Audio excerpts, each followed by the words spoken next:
All right, I got a package from Japan. Bought something off of eBay. Something I've wanted for a while, and I thought it would be good for the channel also.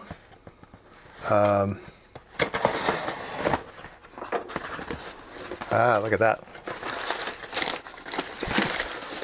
Lots of Japanese,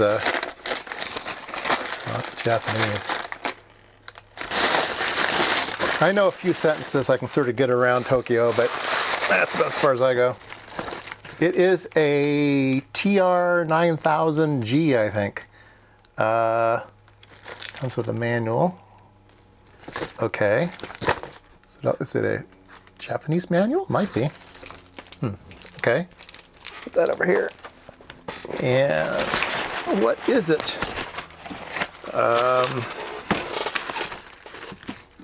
Power cord and microphone.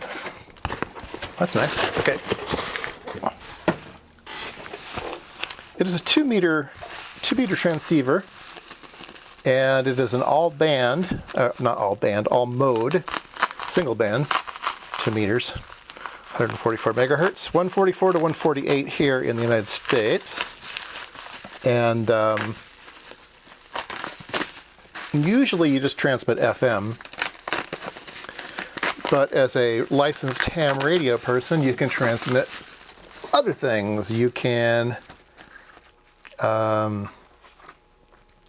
let's see here, red is RIDI and data, green is phone and image, and at the very, very bottom end is CW only, so you can send CW way down at the bottom. But you can do any type of modulation you'd like. So some people do single sideband, which is what this one will do. All right, so let's see here.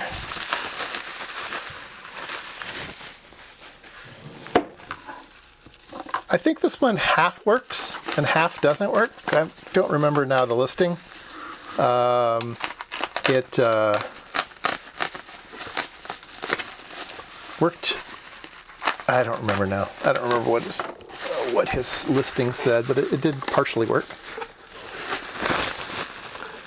One of the reasons I bought it was that it's through-hole technology, and I believe the display is LED, so there's nothing to go wrong there. So yeah, let me get out something to prop it up and show you the front.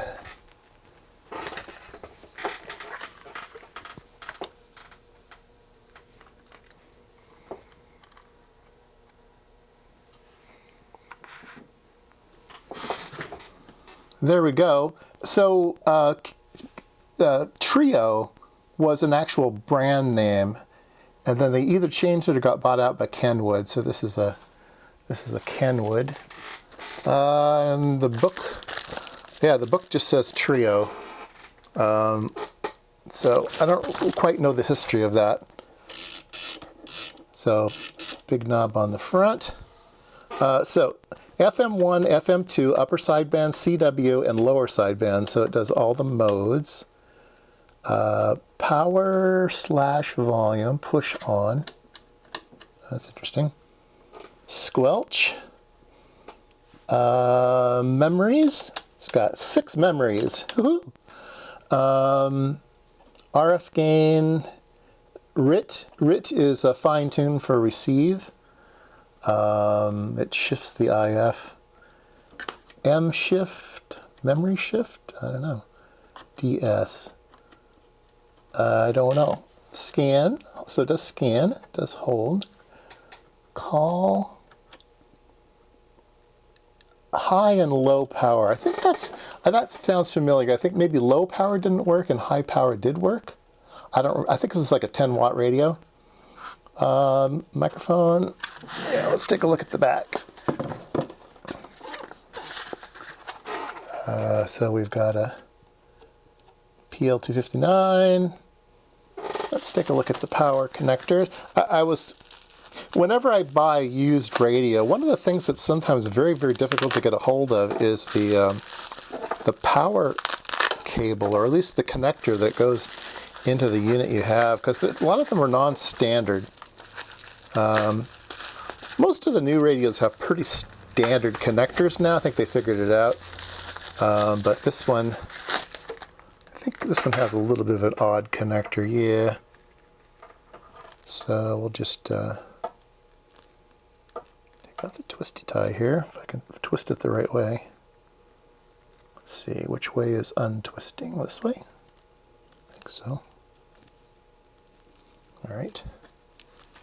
Yeah, I don't know if it's hard to find these connectors, but I was very glad it came with it. So let's put that on there.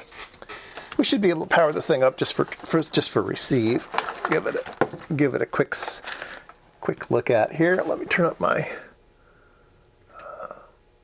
13. Give it 13 volts and see what happens. It said push. Where was it? Push on? Oh, there we go. Yeah, LEDs. Excellent. Nothing to go wrong. A lot of the radios I was looking at to repair had LCD panels, and they were all starting to go bad and stuff. You can't get replacements. So yeah, like this. Oh, look at that. Oh, it's a beauty. So even if it had a bad display in it, it's easy to fix because you can get LEDs, right? Yeah, pretty nice. So this is 145.16, right? What's DS do? I don't know what DS does. Sometimes they have a fast and slow mode for this thing. I don't think this one does. Yeah, I like it. 145.625, is that a simplex frequency? I forget. Anyway, looks good to me. So, upcoming videos and stuff of me, oh, it's got a little thing. Oh, look at that. Oh, wonderful. It's got its own little bail here. Oop, let you guys down. That's nice. Somebody kept that. Yeah, I like it. So let's take a look at the microphone. Now, back in the old days, microphones were just microphones, but and then they started putting buttons on them, and you could do some things with buttons. Oh, and this one does have some buttons. So it's a nice condition. It's a very good condition. This is a bit scraped up at the. Did I just change? I did. It's interesting. Okay. It's got a. Can you see that? It's got a up button and a up. The up button is stuck and the down button is stuck. So the buttons are stuck. All right. So there's something to fix. Yeah, the buttons. Oh, they sort of work. They sort of work. Up button, down button, but they're kind of weird. So I don't know. Might want to fix that. Might not care. All right, let's push on and off power. That's kind of a weird thing. I just wanted to check the actual model number again from the back panel or the bottom panel. Yeah, bottom panel. Here we go. Whoa. Trio 2-meter all-mode transceiver, the TR-9000G.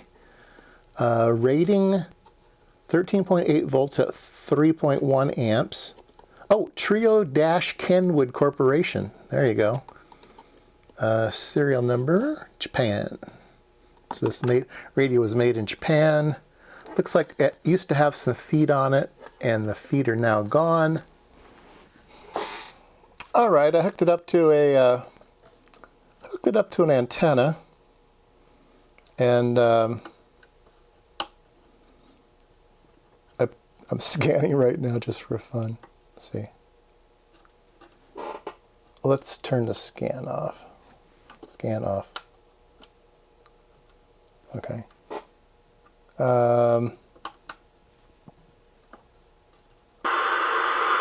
there we go. They got some volume. So the speaker's doing something. I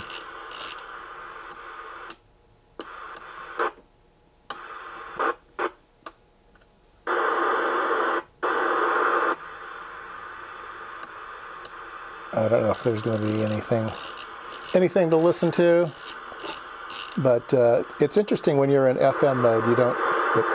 When you're in FM mode, you don't get much resolution, but when you're in USB mode, you get super fine resolution. So that's pretty cool. And CW and lower sideband. So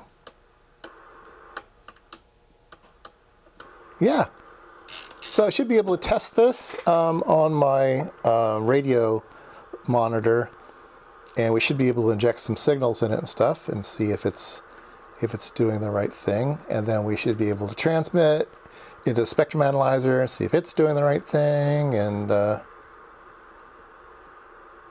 yeah, anyway, videos to come.